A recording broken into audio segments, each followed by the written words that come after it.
कृष्णाय वासुदेवाय हराय परमात्मने प्रणत क्लेशनाशाय गोविन्दाय नमो नमः। नमो पंकजनाभय नमो पंकजमालिने नमो पंकजनेत्राय नमस्ते पंकजांग्रये। श्रीमद्भागवत महापुराण की जय। श्रीमद्भागवत महापुराण की जय। बुद्धि विशाल भगवान की जय। नर नारायण भगवान की जय। नारद जी भगवान की जय। श्री कृष्ण द्वैपायन व्यासदेव भगवान की जय। सुखदेव गोस्वामी की जय। परीक्षित जी महाराज की जय। सूत जी महाराज की जय।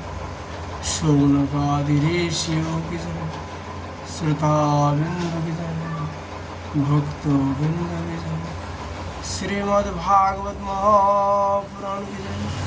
श्री गुरु महाराज की जय। जय जय श्री राधे श्याम निताय गौर हरि बोल। आज हमारी चर्चा का विषय है श्रीमद् भागवत जी का 10वें स्कंदो 52 अध्याय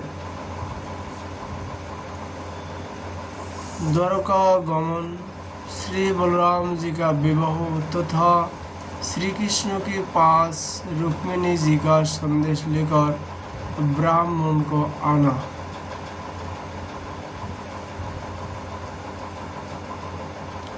श्री शुगवाच अथं सोनुगृहीतो अंगा कृष्ण नेखाकुनंदन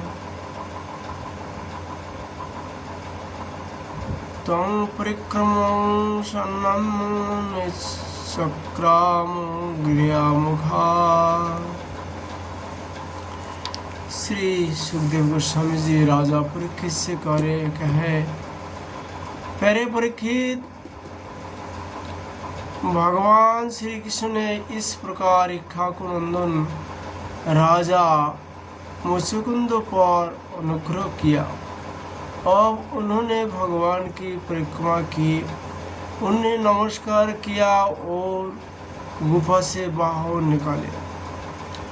उन्होंने बाहर आकर देखा कि सब के सब मनुष्य, पशु, लता और वृक्ष वनस्पति पहले की अपेक्षा बहुत छोटे छोटे आकार के हो गए हैं। इससे यह जानकर कि कलियुग आ गया। वे उत्तर दिशा की ओर चल दिए।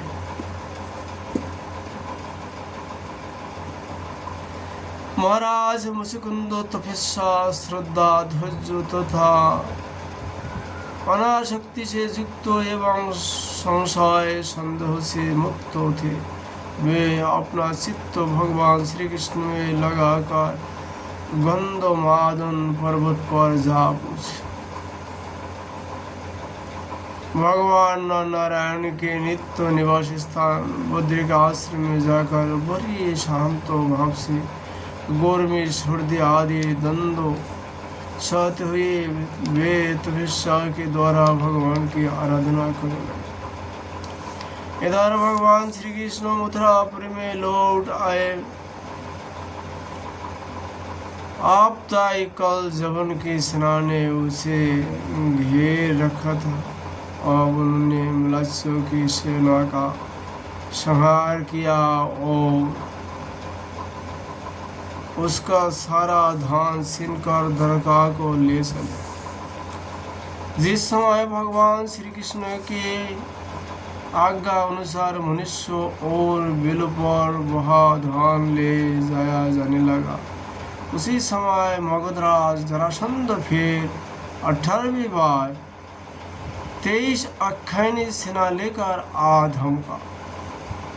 सुखदेव गोस्वामी जी कहते हैं, हे परीक्षित, शत्रु सेना का प्रबल वेग देखकर भगवान श्री कृष्ण और बलराम मनुष्यों की सी लीला करते हुए उसके सामने से बड़ी फुर्ती के साथ भाग निकले।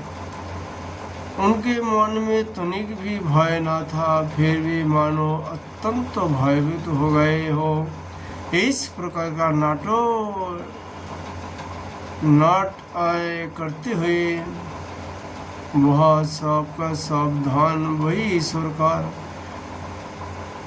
अनेक योजन तक वे अपने कमल दल के समान सुकुमार चरण से ही पैदल भागते चले।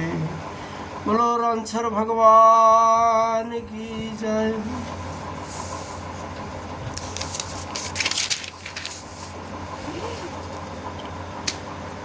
जब महाबली मगधराज जरासंध ने देखा कि श्री कृष्ण और बलराम तो भाग रहे हैं, तब वह हंसने लगा और अपने रथ सेना के साथ उनका पीछा करने लगा। उसे भगवान श्री कृष्ण और बलराम जी के औषध प्रभाव आदि का ज्ञान न था। बहुत दूर तक दौड़ने के कारण दोनों भाई कुछ थक से गए और वे बहुत उसे प्रवर्षण पर्वत पर चढ़ गए। उस पर्वत का प्रवर्षण नाम इसलिए पड़ा था कि वह सदाई मेघ वर्षा किया करते थे। सुखदेव गोस्वामी जी कहते हैं, परीक्षित, जब जरासंध ने देखा कि वे दोनों पहाड़ में छिप गए और बहुत ढूंढने पर भी पता न चला, तब उसने ईंधन से भरे हुए प्रवर्षण पर्वत के चारों ओर आग लगवा कर उसे जला दिया। जब भगवान ने देखा कि पर्वत के छोर जलने लगे, तब दोनों भाई जरासंध की सेना के घेरों को लांघते हुए बड़े वेग से उस 11 योजन अर्थात 44 कोस उसे पर्वत से एकदम नीचे धरती पर कूद आए। सुखदेव गोस्वामी जी कहते, राजन, उन्हें जरासंध ने अथवा उसके किसी सैनिकों ने देखा नहीं, और वे दोनों भाई वहां से चलकर फिर अपने समुद्र से घिरे हुए द्वारकापुरी में चले आए। जरासंध ने झूठ मूठ ऐसा मान लिया था कि श्री कृष्ण और बलराम तो जल गए, और फिर वह अपने बहुत बड़ी सेना लौटाकर मगध देश को चला गया। यह बात मैं तुमसे पहले ही 9वें स्कंद में कह चुका हूँ कि अनर्थ देश के राजा श्रीमान रेवती जी ने अपनी रेवती नाम की कन्या ब्रह्मा जी की प्रेरणा से बलराम जी के साथ ब्याह दी। सुखदेव गोस्वामी जी कहते हैं, परीक्षित, भगवान श्री कृष्ण स्वयं वर में आए हुए शिशुपाल और उसके पक्षपाती शल्य आदि नरपतियों को बलपूर्वक हराकर सबके देखते देखते जैसे गरुड़ ने सुधा का हरण किया था, वैसे ही विदर्भ देश की राजकुमारी रुक्मिणी को हर लिए और उनसे विवाह कर लिया। रुक्मिणी जी राजा विष्णु की कन्या और स्वयं भगवती लक्ष्मी जी का अवतार थे।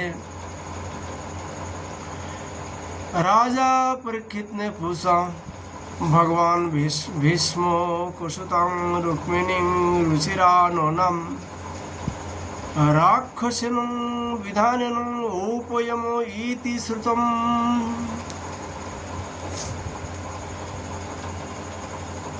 राजा परीक्षित ने पूछा, भगवान, हमने सुना है कि भगवान श्री कृष्ण ने भीष्मक नंदिनी परम सुंदरी रुक्मिणी देवी को बलपूर्वक हरण करके राक्षस विधि से उनको साथ विवाह किया। महाराज, अब मैं यह सुनना चाहता हूँ कि परम तेजस्वी भगवान श्री कृष्ण जी ने जरासंध, शल्य आदि नरपतियों को जीतकर किस प्रकार रुक्मिणी का हरण किया। ब्रह्मर्षि भगवान श्री कृष्ण की लीलाओं के संबंध में क्या कहना है? वे स्वयं तो पवित्र है ही, सारे जगत का माल धो बहाकर उसी भी पवित्र कर देने वाले हैं। उनमें वैसे लोकोत्तर माधुरी है जिसे दिन रात सेवन करते रहने पर भी नित्य नया नया रस मिलता रहता है। भला वैसा कौन ऋषि, कौन मर्मज्ञ है जो उन्हें सुनकर तृप्ति न हो जाए। सुगोवाच राजावसित भीष्मको नाम विदर्भ ओधिपति नरमहान् तस्य पंच भवन पुत्रं कन्याकां च वरानना। श्री सुखदेव गोस्वामी जी कहते, परीक्षित, महाराज भीष्म विदर्भ देश के अधिपति थे। उनके पास पुत्र और एक सुंदरी कन्या थी। सबसे बड़े पुत्र का नाम था रुक्मी और 4 छोटे थे जिनके नाम थे क्रमश, रुक्मरथ, रुक्मबाहु, रुक्मकेश और रुक्मावली, रुक्मामाली। इनकी बहन थी छोटी रुक्मिणी। जब उसने श्री भगवान श्री कृष्ण के सौंदर्य, पराक्रम, गुण और वैभव की प्रशंसा सुनी, जो उसके महल में आने वाले अतिथि प्राय गाया ही करते थे, तब उसने यही निश्चय किया कि भगवान श्री कृष्ण ही मेरी अनुरूप पति है। भगवान श्री कृष्ण भी समझते थे कि रुक्मिणी में बड़े सुंदर लक्षण है। वह परम बुद्धिमती है, उदारता, सौंदर्य, लीलाशील स्वभाव और गुण में भी अद्वितीय है। इसलिए रुक्मिणी ही मेरी अनुरूप पत्नी है। अतः भगवान ने रुक्मिणी जी से विवाह करने का निश्चय किया। रुक्मिणी जी के भाई बंधु भी चाहते थे कि हमारी बहन का विवाह श्री कृष्ण से ही हो, परंतु रुक्मी श्री कृष्ण से बड़ा द्वेष रखता था। उसने उन्हें विवाह करने से रोक दिया और शिशुपाल को ही अपने बहन के योग्य पर समझा। जब परम सुंदरी रुक्मिणी को यह मालूम हुआ कि मेरा बड़ा भाई रुक्मी शिशुपाल के साथ मेरा विवाह करना चाहते हैं, तब वे बहुत उदास हो गई। उन्होंने बहुत कुछ सोच विचार कर एक विश्वास पात्र ब्राह्मण को तुरंत श्री कृष्ण को पास भेजा।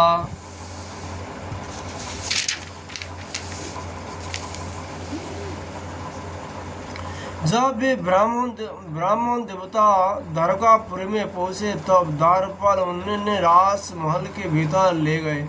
वह जाकर ब्राह्मण देवता ने देखा कि आदि पुरुष भगवान श्री कृष्ण सोने की सिंहासन पर विराजमान है। ब्राह्मणों ने परम भक्त भगवान श्री कृष्ण उन ब्राह्मण देवता को देखते ही अपने आसन से नीचे उतार गए और उन्हें अपने आसन पर बैठाकर वैसे ही पूजा की जैसे देवलोक उनकी भगवान की किया करते हैं।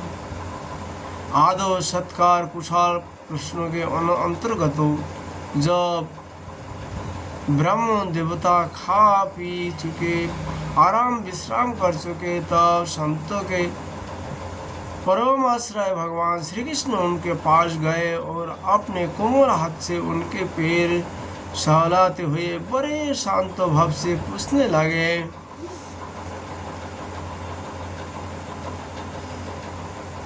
क्वचिद्विजवर श्रेष्ठ धर्मस्ते विद्ध सम्मतुं वर्तते नाति कृच्छेन संतुष्टा मनस सदा। ब्राह्मण शिरोमणि, आपका चित्त तो सदा सर्वदा संतुष्ट रहता है। आपको आपने पूर्व पुरुषों द्वारा स्वीकृति धर्मों का पालन करने में कोई कठिनाई तो नहीं हुआ। ब्राह्मण यदि जो कुछ मिल जाए उसमें संतुष्ट हो रहे और अपने धर्म का पालन करे, उससे च्युत ना हो तो वह संतोष ही उसकी सारे कामनाएं पूर्ण कर देता है। यदि इंद्र का पद पाकर भी किसी को संतुष्ट ना हो तो उसे सुख के लिए एक लोक से दूसरे लोक में बार बार भटकना पड़ेगा। वह कोई भी शांति से बैठ नहीं सकेगा। परंतु जिसके पास तनिक भी संग्रह प्रग्रह नहीं है और जो उसी अवस्था में संतुष्ट है, वह सब प्रकार के संत पर ही होकर सुख की नींद सोता है। जो स्वयं प्राप्त हुई वस्तु से संतुष्ट कर लेता है, जिनका स्वभाव बड़ा ही मधुर है और जो समस्त प्राणी के परम हितैषी, अहंकार रहित और शांत है, उन ब्राह्मणों को मैं सदा सिर झुकाकर नमस्कार करता हूँ। ब्राह्मण देवता राजा की ओर से तो आप लोगों को सब प्रकार की सुविधा है ना।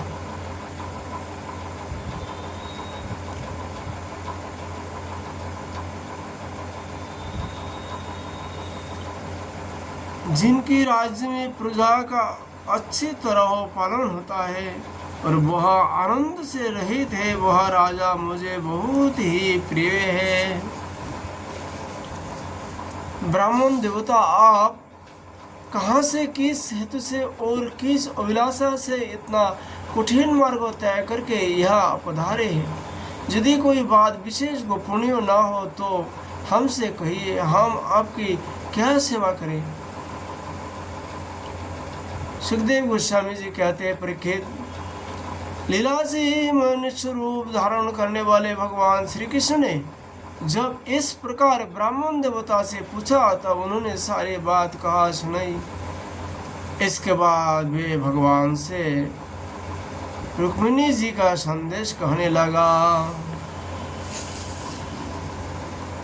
श्रुता गुणान भवन सुंदर श्रवणातं ते निर्विश्य कर्ण विवरो हरत अंगतापम रूपं दृशं दृश्य मथा मखिलार्थ लाभं तयो तज्जच्युता विशति चित्तमापत्रपाम अपां में। रुक्मिणी जी ने कहा, त्रिभुवन सुंदर, आपके गुणों को जो सुनने वालों के कानों के रास्ते हृदय में प्रवेश करके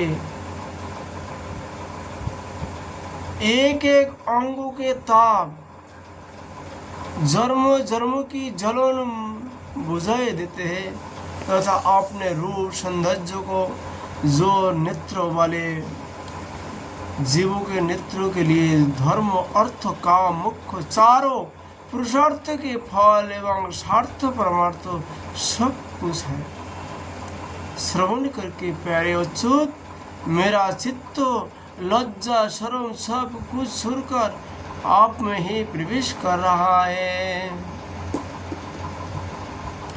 प्रेम स्वरूप श्याम सुंदर चाहे जिस दृष्टि से देखे, कुलशील स्वभाव सौंदर्य विद्या अवस्था धन धाम सभी से आप अद्वितीय हैं, अपने ही समान है। मनुष्य लोग में जितने भी प्राणी हैं सबका मन आपको देखकर शांति का अनुभव करते हैं, आनंदित होता है। आप पुरुष भूषण आप ही बतलाइए वैसे कौन सी कुलवती महागुणवती और धज्जवती कन्या होगी जो विवाह की युग समय आने पर आपको ही पति के रूप में वरण न करेगी। इसलिए प्रियतम, मैंने आपको पति रूप से वरण किया है। मैं आपको आत्मसमर्पण कर चुका हूँ। आप अंतर्जामी है, मेरी हृदय की बात आपसे छिपा नहीं है। आप यहाँ पधार कर मुझे अपनी पत्नी के रूप में स्वीकार कीजिए। कमल नयन प्राण वल्लभ, मैं आप शरीर के वीर को समर्पित हो चुकी हूँ। आपके हो। अब ऐसे सिंहों का भाग सियार सो जाए, वैसे कहीं शिशुपाल निकट से आकर मेरा स्पर्श ना कर जाए। मैंने यदि जन्म में तुर्त कुआ बावली आदि खुदवाना, इष्ट यज्ञ करना, दान नियम व्रत तथा देवता ब्राह्मण और गुरु आदि को पूजा के द्वारा भगवान परमेश्वर की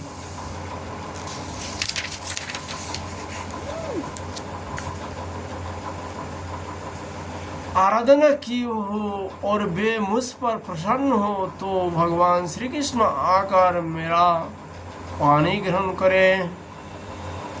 शिशुपाल अथवा दूसरा कोई भी पुरुष मेरा स्पर्श ना करे। प्रभु, आप अजीत हैं। जिस दिन मेरा विवाह होने वाला हो उसके एक दिन पहले आप हमारे राजधानी में गुप्त रूप से आ जाइए और फिर बड़े बड़े सेनापतियों के साथ शिशुपाल तथा जरासंध की सेनाओं को मत डालिए। तहोश नहोश कर दीजिए और बलपूर्वक राक्षस विधि से वीरत्व का मूल्य देकर मेरा पानी ग्रहण कीजिए। यदि आप यह सोचते हो कि तुम तो अंतपुर में भीतर के जनाने अंतपुर के भीतर में जनाने महल में पहरे के अंदर रहती हो, तुम्हारे भाई बंधुओं को मारे बिना मैं तुम्हें कैसे ले जा सकता हूँ। तो इसका उपाय मैं आपको बतलाई देता हूँ। हमारे कुल का वैसा नियम है कि विवाह के पहले दिन कुल देवी का दर्शन करने के लिए एक बहुत बड़ी यात्रा होती है, जुलूस निकलता है, जिसमें विवाह हुई जाने वाली कन्याओं को दुल्हन को नगर के बाहर गिरजा देवी के मंदिर में जाना पड़ता है। कमल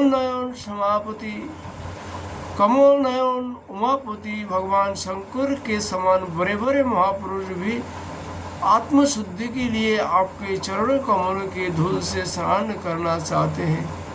यदि मैं आपका वह प्रसाद, आपकी वह चरण धूल नहीं प्राप्त कर सकी तो व्रतोदरा शरीर को सुखाकार प्राण छोड़ दूंगी, चाहे उसके लिए सैकड़ों जन्मों क्यों ना लेने पड़े। कभी ना कभी तो आपका वह प्रसाद अवश्य मिलेगा।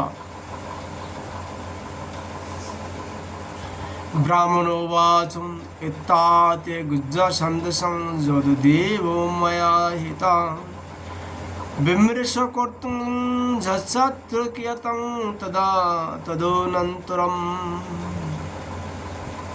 ब्राह्मण देवता ने कहा, यदुवंश शिरोमणि ने यही रुक्मिणी के अत्यंत गोपनीय संदेश है जिन्हें लेकर मैं आपके पास आया हूँ। इसके संबंध में जो कुछ करना हो विचार कर लीजिए और तुरंत ही उसके अनुसार कार्य कीजिए। एते श्रीमद् भागवत महापुराण परमहंस संहिता दशम स्कंध उत्तरार्धे रुक्मिणी युद्ध प्रस्तावे द्विपंचशत अध्याय आज श्रीमद् भागवत जी का चर्चा हम लोग यही विश्राम करता हूँ। राधा माधव जी की कृपा होने पर फिर कल हम लोग भागवत जी का 53 अध्याय की चर्चा करेंगे। राधे राधे।